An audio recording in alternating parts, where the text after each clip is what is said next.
의원을 사퇴로 재공모한 민주당 도당위원장 선거에 김성주, 이원택 두 의원이 출마해 치열한 경쟁이 예상됩니다. 해마다 되풀이되는 폭우 피해는 땜질식 처방이 원인이라는 지적이 나오고 있습니다. 너무 무거운 쓰레기 봉투 탓에 환경 미화원들이 다치자 자치단체들이 100리터짜리 봉투를 없애고 있습니다. 여러분 안녕하십니까? JTBC 8시 뉴스입니다. 4.15 총선을 마친 뒤 도내 민주당 의원들이 가장 강조한 단어는 이른바 원팀이었습니다. 9명이 똘똘 뭉쳐서 전북 발전에 힘을 모으자는 뜻이었습니다. 당초 도당위원장 선거도 네 편 갈라져 후유증이 우려되는 경선보다는 한 사람을 추대하기로 한 것도 이 때문입니다. 하지만 1차 때와 달리 도당위원장 재공모에는 김성주, 이원택 두 의원이 등록을 했습니다. 김성주 의원은 연금공단 이사장 시절의 성과와 재선의 경륜을 강조하고 있습니다. 이원택 의원은 청와대 등의 인맥과 경험을 내세우며 양보 없는 치열한 경쟁을 예고하고 있습니다. 이승환 기자의 보도입니다. 김성주 의원은 민주당 도당위원장이 되면 새만금을 그린 뉴딜 1번지로, 전북 혁신도시를 국제금융도시로, 전북을 농생명 수도로 만들겠다고 밝혔습니다. 도당위원장이 되려는 건 권력을 행사하려는 게 아니라 현안을 더 쉽게 해결하려는 취지라고 설명했습니다. 그 일을 개별 의원의 역할로 하기보다는 제가 전라북도 대표하는 도당위원장의 역할을 맡으면 훨씬 더 명분과 힘을 가질 수 있겠다. 이원택 의원은 문재인 정부 남은 임기에 지역 현안이 순항할 거라고 믿고 있다며 청와대와 중앙부처, 중앙당과의 가교 역할을 충실히 하겠다고 밝혔습니다. 도당의 정책 기능을 강화하고 전라북도와 국회의원을 한데 묶는 역할도 강조했습니다. 전북 정치의 새바람과 새 변화를 일으키는 어떤 정치인으로서 또 우리 도당을 그렇게 개편해가고 만들어가야겠다. 김성주 의원은 국민연금 기금본부 유치와 연금공단 이사장 시절의 성과 등을 설명하며 재선 의원으로서의 역량을 강조했고, 이원택 의원은 선수 못지않게 열정과 비전, 경험이 중요하다며 청와대 시절 등의 인맥과 중앙부처 소통 경험을 앞세웠습니다. 경선에 대한 입장도 크게 엇갈렸습니다. 김성주 의원은 경험상 아름다운 경선은 없었다며 평생 불편한 관계로 지내게 될 거라는 말로 경선을 치르게 된 데 대한 서운함을 드러냈고, 이원택 의원은 김성주, 이상직 의원이 경합한 1차 공모 때 충분히 기회를 줬다며 도당위원장 선거만 원팀이고 국가 예산과 현안 해결에 함께 노력하는 건 원팀이 아니냐고 반문했습니다. 향후 2년간 대선과 지방선거를 지휘할 예정이다 보니 더욱 높은 관심이 모아지는 상황. 김 의원은 도당위원장이 도지사로 나가기 위한 디딤돌이 아니냐는 세간의 의심을 부인했고, 저는 도지사에 대한 생각이 없다라고 말씀드렸습니다. 이 의원도 도당이 송하진 지사의 영향권에 놓이게 될 거라는 우려를 전면 반박했습니다. 저는 공과 사를 정확히 구분합니다. 또 도당은 도당의 로드맵과 절차가 있습니다. 도당위원장 선거는 5일부터 나흘 동안 권리당원 9만 명과 대의원 700명의 투표를 50%씩 반영한 뒤 9일 도당 개편대회에서 최종 결과를 발표합니다. JTBC 뉴스 이승환입니다. 지난주 장마로 도내 곳곳에서 크고 작은 피해가 잇따랐습니다. 이 같은 상황이 해마다 되풀이되는 이유 가운데 하나는 다름 아닌 땜질식 처방 때문인데요. 임시방편식 보수공사가 피해를 키우고 있다는 지적이 나오고 있습니다. 주혜인 기자가 취재했습니다. 2시간 동안 100mm의 장대비가 쏟아진 지난주 목요일. 도로 한가운데 깊이 3m가량의 땅 꺼짐 현상, 이른바 싱크홀이 발생했습니다. 불과 1년 전 이곳과 10여 미터 떨어진 바로 위 사거리에도 폭우로 인해 싱크홀이 생겼습니다. 하지만 보수공사는 아스팔트를 덧바르는 땜질식 처방에 그쳤습니다. 작년에도 저 윗사거리에서 이렇게 싱크홀이 생겨서 그 당시 부분만 보수를 했고, 주민들은 불안감을 호소합니다. 연결고리가 이렇게 어긋났더라고요. 사는 주민으로서는 매우 불안하죠. 그 다음 또 연결고리는 또 어디일까? 전문가들은 도로가 아닌 하수관 때문에 불과 1년 만에 싱크홀이 반복된 만큼 하수관의 지속 관리를 위한 예산 확보와 노후관 교체, 그리고 기존 시설 점검 같은 근본적인 대책을 주문합니다. 그래서 이러한 빈 공간이 생기게 되는 그런 물이 새는 그런 데를 정확하게 찾아서 그 물이 새는 곳에 대한 후속 조치를 취해야겠죠. 물이 새지 않게 한다거나 관을 교체한다거나 그러한 후에 처리를 해야 안전하다고 생각합니다. 전주 군산간 자동차 전용 도로는 비만 오면 생기는 포트홀 때문에 운전자들의 불만이 끊이지 않습니다. 그런데 이곳 역시 사전 관리 같은 근본적인 대책 없이 비가 와 구멍이 생기면 메꾸는 방식에 그치고 있습니다. 따로 뭐 유지비라든 관리비는 없고요. 이게 그 사고가 날 때마다 이제 처리를 하는 방식으로 그렇게 진행을 하고 있어서요. 폭우가 쏟아질 때마다 반복되는 비 피해를 줄이려면 땜질식 처방을 내놓기보다 조사를 통한 근본적인 대책 마련이 시급해 보입니다. JTB 뉴스 주혜인입니다. 쓰레기 종량제 봉투 가운데 가장 큰 100리터짜리 쓰레기를 가득 담으면 그 무게가 30-40kg이 훌쩍 넘습니다. 환경미화원들이 수거 과정에서 다치는 일이 많다 보니 지자체들이 100리터짜리 봉투를 없애고 있습니다. 나금동 기자입니다. 익산의 한 상가골목. 주말 사이 나온 100리터 쓰레기 봉투가 산더미처럼 쌓였습니다. 규정된 용량보다 더 많이 버리기 위한 꼼수가 눈에 띕니다. 봉투가 묶이지 않을 정도로 이렇게 쓰레기를 눌러 담고 또 거기다가 테이프까지 붙여서 쓰레기를 덧붙이기까지 했습니다. 지나치게 무거운 탓에 2명이 힘을 합쳐도 청소차로 옮기기가 쉽지 않습니다. 아유, 너무 무겁게 싫어. 아이고. 얼마나 무거울까? 한 음식점에서 나온 100리터 봉투는 무려 44kg. 다른 봉투들도 30kg을 훌쩍 넘습니다. 환경부가 100리터 봉투에 담도록 권고한 쓰레기 무게는 25kg입니다. 환경미화원들이 다칠 가능성이 커집니다. 실제로 전국에서 2015년부터 3년 동안 다친 환경미화원 1,800여 명 가운데 15%가 쓰레기를 청소차에 올리다가 어깨와 허리 등을 다쳤습니다.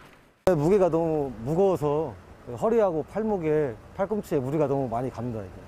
숙였다 일어났다를 반복해야 되는 작업이고 한두 번만 왔다 갔다 해도 굉장히 무게를 지탱하는 힘이 굉장히 누르니까 굉장히 좀 허리에 무리가 가죠.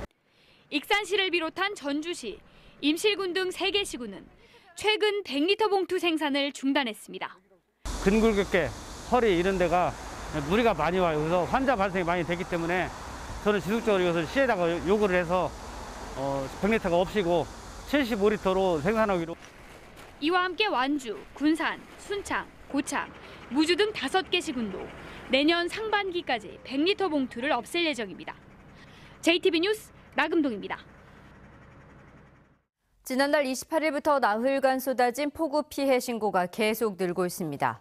전라북도는 모두 236건의 피해 신고가 들어온 가운데 하천 제방과 도로, 교량 등 공공시설 167곳이 유실되거나 무너졌고 주택과 축사 10곳이 물에 잠기거나 부서졌다고 밝혔습니다. 침수된 농경지도 315헥타르에 이릅니다. 전라북도는 공공시설은 응급 복구하고 오는 9일까지 피해 상황을 집계한 뒤 복구 계획을 세우기로 했습니다. 전주시가 코로나19 확산 방지를 위해 도서 대출 업무만 하던 11개 도서관의 열람실과 자료실을 개방합니다. 다만 열람실은 전체 좌석의 50% 미만만 개방합니다. 전주시는 열람실과 자료실을 이용할 때는 마스크 착용과 발열 체크, 명부 작성 같은 방역 수칙을 반드시 지켜야 한다고 밝혔습니다. 익산 장전마을 주민들이 지난해 전라북도와 익산시의 허술한 관리 감독으로 집단 암이 발생했다며 감사원에 공익감사를 청구했었죠.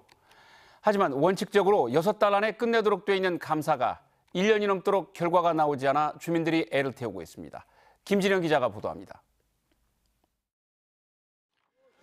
정부가 익산 장전마을을 대상으로 역학조사를 진행한 결과 2007년부터 2017년 사이에 마을 주민 15명이 암으로 숨졌습니다. 이 기간에 암 투병 중이던 주민도 15명이나 됐습니다. 정부는 이 같은 집단 암 발병이 마을 인근 비료 공장이 2006년부터 원료로 담배 찌꺼기인 연초박을 불법으로 썼기 때문이라고 결론을 내렸습니다. 마을 주민들은 이런 결론을 바탕으로 지난해 4월 감사원에 공익감사를 청구했습니다. 전라북도와 익산시의 비료 공장에 대한 허술한 관리 감독 책임을 묻기 위해서입니다. 감사원은 지난해 8월 감사에 들어갔습니다. 하지만 아직까지 감사 결과를 내놓지 않고 있습니다. 감사원은 규정에 따라 감사 착수 6달 뒤인 지난 2월까지 감사를 끝냈어야 합니다. 그런데 감사원은 감사 종료 시한 석 달이 지난 5월에 감사 연장을 통보했습니다. 또한 연장 사유와 기한을 알려야 한다는 규정과 달리 감사 연장 사실만 통보하면서 주민들은 답답하기 그지없습니다. 결과를 제가 지금 날짜를 특정은 할 수가 없고요. 없지만은 이제 빠른 시간 내에 나올 것입니다. 주민들은 지난달 전라북도와 익산시를 상대로 170억 원 규모의 손해배상 소송을 냈습니다. 감사원의 감사 결과는 이 소송의 결정적인 변수가 될 것으로 주민들은 바라보고 있습니다. 익산시와 전라북도가 관리감독을 제대로 못했기 때문에 이에 관련된 손해를 배상해라 이런 소송 중에 있습니다. 그래서 여기 감사원의 공익감사 결과가 굉장히 중요하게 작동될 수 있는 내용이라고 할 수가 있습니다. 10년 넘게 수십 명이 암의 고통에 시달린 익산 장전마을. 뒤늦게나마 그 책임을 묻겠다며 요청한 감사의 결과가 강감무소식인 탓에 주민들의 속은 다시 한번 타들어가고 있습니다. JTB 뉴스 김진영입니다. 미래통합당이 이스타항공 진상규명 전담팀을 구성해 민주당과 이상직원에 대한 공세에 나섰습니다. 미래통합당은 이상직원의 개인 횡령 혐의와 함께 편법 승계 의혹 등을 명백하게 밝혀야 한다며 이 의원 가족의 숨겨진 자금을 찾아내서 체불 임금이라도 지급하도록 하겠다고 말했습니다. 또 이스타항공이 그동안 자본 잠식에도 경영 개선 명령을 받은 적이 없는 것은 김현미 국토부 장관 등 재경 전북 인사들이 봐주기를 했기 때문이라며 정부 여당을 공격했습니다. 정읍고창의 윤준병 국회의원이 공직선거법 위반 혐의로 재판에 넘겨졌습니다.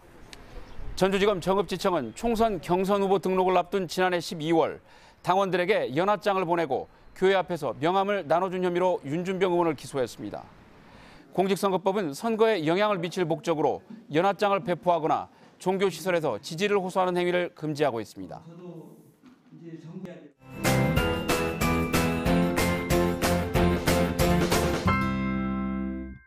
중소벤처기업부가 코로나19로 폐업이 필요한 점포의 철거와 원상복구 비용을 지원합니다. 지원 비용은 최대 200만 원입니다. 문의 전화 042-481국에 8997번입니다.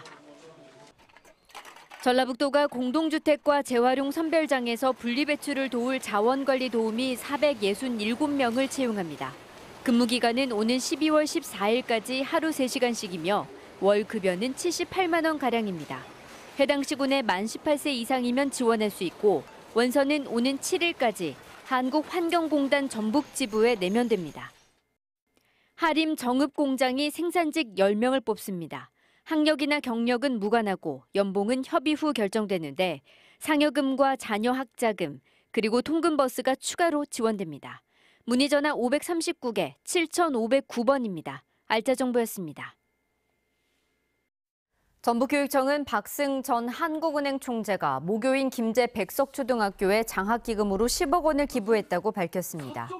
박승 전 총재는 지난 2010년에 백석초 도서관 건축비로 5억 원을, 2019년에는 모교인 1위 공고에 7억 원의 장학금을 기부했습니다. 익산시가 완궁축사 80% 매입 계획을 바꿔 전체 현업축사를 사들이기로 했습니다. 익산시는 올해 123억 원을 투입해 4만 1천 제곱미터를 사들이면 현업축사의 80%를 매입하게 되지만 환경부를 설득해 나머지 16만 7천 제곱미터도 내년까지 사들이겠다고 밝혔습니다. 추가 매입에는 390억 원가량이 필요할 것으로 예상됩니다. 고창군과 부안군이 고창 해리와 부안 변산을 잇는 부창대교 건설을 위해 힘을 모으기로 했습니다. 고창군과 부안군은 부창대교 시작 지점인 변산궁항에서 합동설명회를 열고 올해 말 정부의 국도 5개년 계획에 부창대교 건설이 반영되도록 행정력을 쏟기로 했습니다. 양측은 부창대교가 건설되면 통행 시간이 50분에서 10분으로 줄면서 산업단지 개발과 관광산업 발전에 큰 도움을 줄 것으로 기대하고 있습니다. 오늘 오전 10시 45분쯤 남원시 송동면 순천 완주고속도로 하행선 서남원 나들목 인근에서 차량 4대가 잇따라 부딪혔습니다. 이 사고로 2명이 큰 부상을 입는 등 8명이 다치고 일대 도로가 30분가량 정체 현상을 빚었습니다. 전북 전역에 나흘째 폭염주의보가 내려진 가운데 익산의 낮 기온은 32.4도, 무주는 32도, 전주는 31도를 기록했습니다. 오늘 밤에도 전주, 익산, 부안 등 7개 시군에는 열대야 현상이 나타나겠습니다. 밤사이 동부 내륙에는 5에서 40mm의 소나기가 내리겠습니다. 내일 아침 최저 기온은 23도에서 25도, 낮 최고 기온은 29도에서 33도로 예상됩니다. 내일도 동부 내륙에는 5에서 40mm의 소나기가 오겠습니다. 또 당분간 30도 안팎의 무더위와 열대야가 이어질 것으로 보입니다.